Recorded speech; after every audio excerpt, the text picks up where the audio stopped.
What do we have here? Another Kizer. We love Kizers here at Pry Bar Knives. This is the Towser K. This one's been modified a bit though. If you can, we'll put a regular Towser K right up above it. Let's see, and then we'll see how the blade kind of is not quite so acute on the standard one. Basically, all I did was just cut right here, made it a little more pointy. That's all. The action is amazing on the Towser case. I have another one. Well, this one isn't actually mine. This one's a friend's. He wanted the blade done, so I did that. This is the delicious bacon flavored micarta. You can see I've been drooling on it right here with those nibbling on it because it's so delicious. If you could just smell it, it just smells like bacon. It's so nice, man. What are these in? 154 cm? I think so, yeah. 154 cm, good steel. Really good blade steel. The Towser K. I think these things run, they got to start around 70, I think, maybe, and then they go a little up from there. You got your stainless steel pocket clip, stainless steel liners. They're weight relieved inside. You can see there's some holes drilled through them, so it's a little lighter.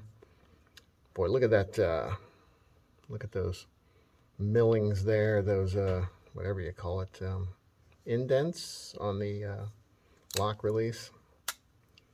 It probably has the most room, you know, the easiest access to the lock release of any knife that I've messed with. I mean, there might be a couple that are better or more, but it would be tough because it's so open and this side is so much lower. And really that helps you get your hand on there really good. It's a really good grip. And you could move it up to this if you really needed to. So there's no real finger choil or anything there, but it's nice and fairly grippy because it actually has the little jimping right there. Just like it has plenty of jimping on the back of the blade, it has this jimping here. So your finger is pretty safe right there for most purposes. I mean, I wouldn't want to be stabbing something with your finger way up there, but man, if you had your finger here, you're not flipping off if you stab something. Real nice sound. No double clutch. Ha, I flubbed that one. Reverse flick, definitely doable. Maybe I lowered the pressure on the, I might have put a ramp on the detent on this one. Yeah, I don't know, don't remember. If I didn't, man, excellent, excellent detent. Reversible pocket clip, as you can see. I think you can open it by pressing right in here. Let's see. You press right in there real hard and then give it a little flip. And it's like a little hidden flipper. Secret flipper. Beautiful knife though. Very cool. I love that bacon look to the micarta. And it's super grippy too. I think that's just some finger oil, you know, some oils have gotten on there from use. Very smooth and yet still grippy. And the cool thing about micarta is, if you didn't know, it stays grippy even if it gets wet. So if your hands were covered with water or even oil, this stuff stays pretty grippy, like almost as grippy as when it's dry. Maybe even more grippy sometimes. It's weird. Micarta gets wet, it almost feels more grippy sometimes, depending on the micarta. But this one is one of those that feels super grippy even when wet. The thumb studs are cool because they come out. So if you wanted to do something with this blade, or just for some reason didn't want the thumb studs, I don't know why you would not want them, but you can actually take them out. Some are not removable on some knives. This has a T8, I think, right there. Well, let's find out. Is it T8 or T6? I think it's T8.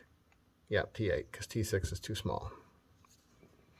What about the rest of the hardware? I think it has a captured pivot, so that won't spin on you when you take it out, which is nice. T6 on the frame and on the pocket clip, which works well. Just a really good knife. Definitely a winner from Kizer. Gets dirty a little easy, you know, on this lighter colored micarta. That's the only thing. You know, if you wanted to dye it black, you could easily do that, and then you wouldn't have to worry about that. Or, you know, just don't worry about it. I don't think my friend who carries this worries about it much. He uses it all the time, and it gets dirty, and that's it. All right. So that's it, your Kizer. Oh, I wanted to do a little size comparison because it's a good size knife, but I would say it's, you know, medium, not a large knife. The handle is almost the handle of a large knife, but I don't know. I'm going to say it's a medium-sized knife. Here's a Rook. What is it, an M105? A little edit here. This wasn't a quite fair comparison. I didn't realize the Rook had a 3 3/4 inch blade, so that's a large knife. So there you go. So there's your CJRB Scoria. I mean, when you look at that compared, that kind of means that the Towser K is a big knife. I'm wrong. I was thinking it wasn't big, but the Scoria is a full-size knife, and it kind of looks beefier. So, blade's about the same length. Maybe a hair shorter, but it's a beefier knife for sure. So I'm going to say it's medium-large. Kizer Towser K. Have a nice day.